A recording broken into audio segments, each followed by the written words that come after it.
我哋每一個基督徒都知道罪使人失去生活嘅動力，傷害良知，破壞關係。但係上帝願意去寬恕，佢希望你能夠從罪惡同埋歉疚當中得到釋放。詩人話，因為佢嘅怒氣不過是轉眼之間，佢嘅恩典乃是一生之久。一宿雖然有哭泣，早晨便必歡呼。耶穌都話，哀慟的人有福了，因為他們必得安慰。有位基督徒手上拎住上帝俾佢嘅兩個箱，上帝同佢話，將你嘅悲傷放喺黑色嘅箱裏面啦，將你嘅快樂放喺金色嘅箱裏面啦。基督徒照住上帝嘅話，將悲傷同快樂分別放喺黑色同金色嘅箱入邊。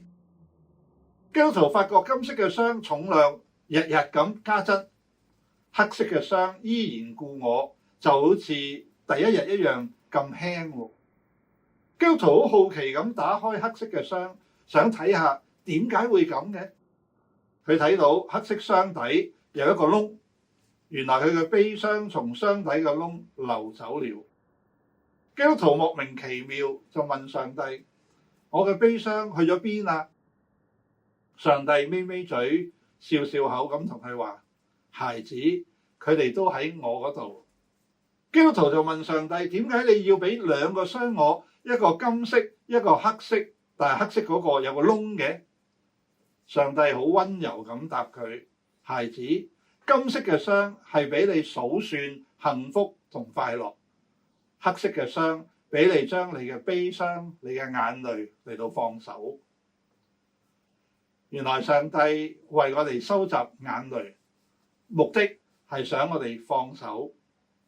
詩人有呢一個好深刻嘅體會，佢話：我幾次流離，你都記數，求你將我嘅眼淚裝在你的皮袋裏，這不都記在你的冊子上嗎？有人話基督教係一個容許我哋表達真我嘅信仰。當你想喊嘅時候，喊出嚟啦！上帝會接收你嘅眼淚，上帝明白你，理解你嘅哀傷，佢關心你，而且安慰你。希伯來書嘅作者話：因我們嘅大祭司並非不能體恤我們嘅軟弱，他也曾凡事受過試探，與我們一樣，只是他沒有犯罪。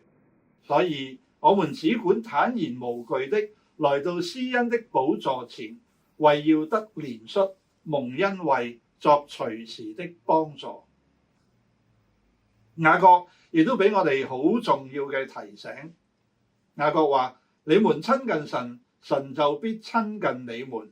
有罪的人啊，要潔淨你們的手；心懷二意的人啊，要清潔你們的心。你們要愁苦、悲哀、哭泣，將喜笑變作悲哀，歡樂變作愁悶。務要在主面前自卑，主就必叫你們升高。